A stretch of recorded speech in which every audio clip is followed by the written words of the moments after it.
Regarde bien cette photo. Ce visage marqué, c'est celui d'un homme qui a connu les murs du Koudia. Pas un symbole, pas une légende. Un homme qui a été arrêté, jugé, condamné et enfermé dans cette forteresse de Constantine. On m'appelle le chef de l'insurrection dans les Aurès. On m'appelle le lion des Aurès. Mais oublie les titres un instant. Oublie les statues et les livres d'histoire. Regarde juste l'homme qui te parle. Un homme qui a affronté la prison et qui a refusé d'y mourir. Mais pour comprendre d'où me vient cette force, il faut revenir là où tout a commencé. Je n'étais pas né pour porter une arme. J'avais tout pour vivre une vie paisible, une famille aimante, de la terre, le respect des miens. Pourtant, j'ai tout sacrifié. J'ai donné mon argent, j'ai donné ma tranquillité, j'ai donné mon souffle. Pourquoi? Pour que toi, aujourd'hui, tu puisses marcher la tête haute dans les rues de ton pays. Je m'appelle Mostefa Ben Boulaïd. Et si ma voix te parvient maintenant, c'est que mon combat vit encore en toi. Le 5 février 1917, je nais à Inerkeb, hameau de la commune d'Aris, au cœur des montagnes des Aurès, une terre de rochers et de fierté. Ces montagnes ont résisté à toutes les invasions. Les puissances ont tenté de soumettre nos montagnes, aucun n'a pu nous soumettre. Je ne grandis pas dans la misère qui tord le ventre de tant d'Algériens. Ma famille est aisée, c'est vrai. J'aurais pu gérer les terres, le moulin, les commerces de mon père. J'aurais pu fermer les yeux et vivre confortablement. Les siens disaient, il pouvait vivre en notable, il a choisi la lutte. Mais comment dormir sur un matelas de laine quand ton frère dort dans la poussière? Comment être rassasié quand ton peuple a faim de justice? À l'école de Batna, j'apprends le français et l'arabe. Je découvre deux mondes. Celui des colons, sûrs de leurs droits, celui des indigènes, écrasés par le devoir. J'observe, je comprends, mais je me tais. Pourtant, à l'intérieur, le feu commence à prendre. En 1939, le conflit mondial éclate. On me mobilise. Je porte l'uniforme français. Je combats avec courage pendant la campagne d'Italie. En 1944, je reçois des décorations militaires. Je suis un brave. Mais quelle ironie!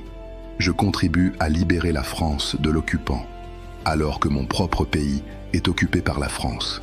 Sur le front, j'ai vu que le sang d'un Algérien est aussi rouge que celui d'un Français. Pourtant, quand les canons se taisent, eux retrouvent la liberté, et nous retrouvons les chaînes. 1945, je rentre à Aris, Sétif, Guelma, Kerata, des milliers de morts, des enfants, des femmes, des vieillards. Ce jour-là, j'ai compris. Les mots ne suffisent plus, le droit ne se donne pas, il s'arrache. Je reprends mes activités, je deviens président du groupement des commerçants. Mes bus sillonnent les routes des Aurès. Mais je ne transporte pas seulement des voyageurs, je transporte des idées, je tisse des liens entre les tribus, je réconcilie les clans rivaux, car je sais une chose, la division est notre faiblesse, l'union sera notre force. Dès 1946, je milite au PPA-MTLD. En 1947, je participe à la création de l'organisation spéciale, l'OS. Je comprends que la politique des discours est terminée. Il faut préparer le terrain. Alors, je commets une folie aux yeux des hommes sages. Je vends mes biens, je vends mes terres, je vends mon héritage. J'utilise ma propre fortune pour acheter des armes. Les gens me disent « Mostefa, pourquoi gâches-tu ta richesse ?» Je leur réponds par un sourire. Ils voient des pièces d'or. Moi, je vois la liberté. L'argent n'a de valeur que s'il sert la dignité de son peuple. 1954, l'heure approche. Le parti est déchiré par des querelles de chefs, pendant qu'ils se disputent le pouvoir. L'Algérie attend. Je ne supporte plus ces divisions. Avec quelques frères, nous décidons de passer à l'action. Mohamed Boudiaf, Larbi Ben Midi, Didouche Mourad, Rabah Bitat, Krim Belkacem. Juin 1954. Une réunion décisive. C'est chez Liès de Riche, à Alger. Je participe à cette réunion. L'atmosphère est lourde. Nous savons que nous allons vers l'inconnu. Il n'y a plus de retour en arrière. Nous divisons l'Algérie en zones. Je prends la zone 1. Les Aurès, ma terre, mon bastion. 1er novembre 1954. La nuit sacrée. Dans les gorges de Tiganimine, mes hommes sont prêts. Ils sont mal équipés. Ils ont froid. Ils ont peur peut-être. Mais ils ont une foi inébranlable. À minuit, l'Algérie se réveille. Le premier coup claque. Ce n'est pas une attaque, c'est un cri. Le cri d'un peuple qui refuse de rester à genoux. Dans les Aurès, l'intensité est totale. La France est stupéfaite. Elle pensait l'Algérie pacifiée. Elle découvre des lions. Les mois passent. Je suis partout. J'organise. Je rassure. Je ne suis pas un chef qui reste à l'abri. Je dors sur la pierre, comme mes hommes. Je partage leurs galettes sèches. Je suis leur frère, pas leur général. Mais nous manquons de moyens.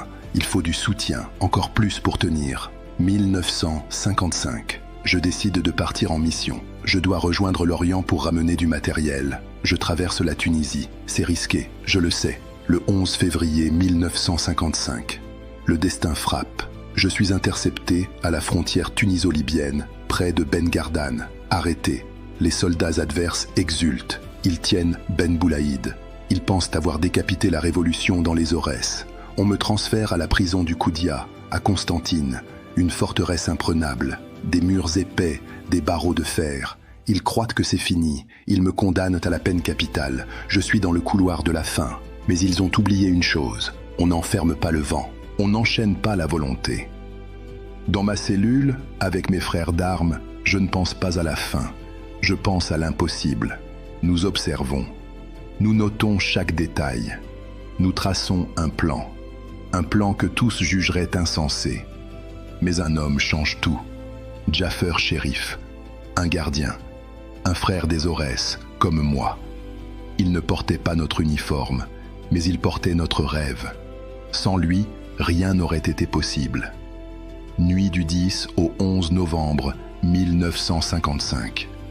Cela faisait des semaines que nous creusions, avec des outils de fortune, dans le silence. Chaque pierre bougeait, chaque pas de gardien pouvait signer notre fin. Cette nuit-là, nous nous glissons dans le tunnel, nous débouchons dans un débarras, puis dans la cour intérieure. Des sacs empilés servent de marchepied. Une échelle fabriquée avec 3 lits devient une passerelle. Premier mur, deuxième mur. La forteresse du Koudia tremble. L'air est glacé, mais il sent la liberté. Nous sommes dehors. 11 détenus, dont plusieurs condamnés à mort, ont franchi les barreaux. Et Jaffer Chérif, le gardien qui a tout rendu possible, a choisi son camp. L'évasion du Koudia n'est plus un projet. C'est une réalité, une légende. Quand je quitte le Koudia ce soir-là, je n'emporte rien d'autre qu'une idée simple, retrouver les Aurès comme je les ai laissés, retrouver mes hommes, mes montagnes, et ce fil qui nous reliait tous depuis les premiers jours de l'insurrection.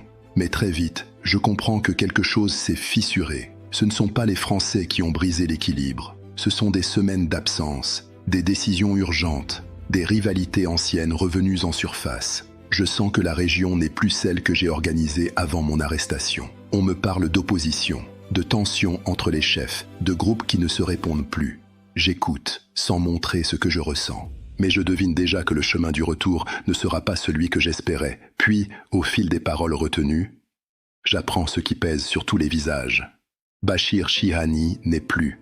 Mon adjoint, celui qui avait assuré la coordination et l'organisation pendant mon absence, est tombé le 22 octobre 1955, dans une période où l'Aurès traversait ses heures les plus troublées.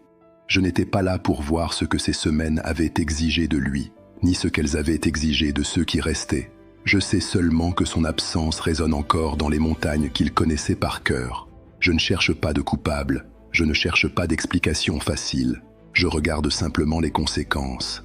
Un Aurès divisé, un commandement dispersé, des hommes qui ne savent plus vers qui se tourner. Alors je fais ce que je dois faire. Je rassemble ceux qui peuvent encore se parler. Je ramène du calme là où la méfiance a pris trop de place. Je rappelle pourquoi nous avons commencé. Et pourquoi aucune rivalité ne doit étouffer le combat que nous portons tous. Je ne viens ni effacer, ni réécrire ce qui s'est passé. Je viens empêcher que la blessure ne s'élargisse davantage. Alors je reprends la marche. Malgré la fatigue, malgré le désordre, malgré tout ce que j'apprends au fil des rencontres, je rassemble ce qui peut encore l'être. Je réoriente ce qui s'est dispersé.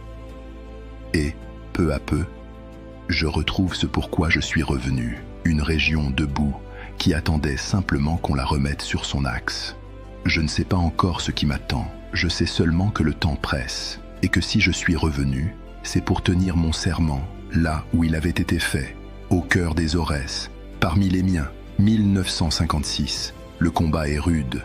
Je sens que l'adversaire se rapproche. Il ne peut pas me vaincre sur le terrain. Alors, il utilise la ruse. Les services spéciaux savent que je suis un homme de communication, que je coordonne les groupes par radio. Ils préparent un piège lâche. Le 22 mars 1956, une réunion avec mes cadres dans le massif de Nara.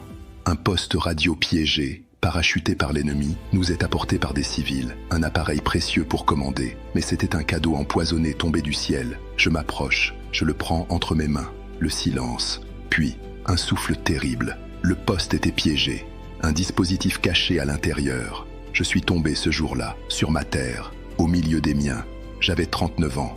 Je n'ai pas vu le drapeau flotter sur Alger. Je n'ai pas entendu les you-you de l'indépendance en 1962. Mais au moment de partir, je savais que c'était inéluctable. Je savais que vous alliez réussir, parce que j'avais allumé l'étincelle, et que ce feu, plus rien ne pouvait l'éteindre. Regarde-moi. Je ne suis pas une photo en noir et blanc dans un livre d'histoire. Je suis ton héritage. J'ai donné ma vie pour que tu ne sois pas esclave. Aujourd'hui, l'ennemi a changé de visage. Il n'a plus l'uniforme du colon. Il est parfois invisible. Il s'appelle oubli. Il s'appelle division. Il s'appelle haine de soi. Certains voudraient que tu oublies qui tu es, que tu aies honte de ton passé, ou pire, que tu te battes contre ton propre frère. Ne leur fais jamais ce plaisir. Notre force, c'était notre union. Quand les Aurès pleuraient, la Kabylie criait. Quand Alger souffrait, le désert se levait. C'est ça, l'Algérie. Un seul corps, une seule âme. Je suis Mostefa Ben Boulaïd.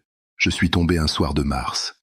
Mais tant que tu resteras debout, tant que tu aimeras cette terre plus que ton propre confort, alors je serai vivant. Protège ce pays, protège ton unité, car c'est la seule forteresse qu'aucun ennemi ne pourra jamais franchir.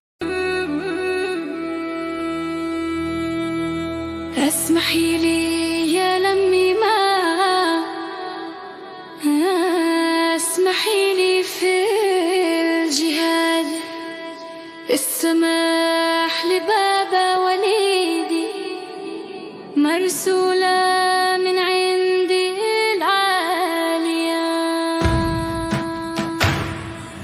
صدري فجأة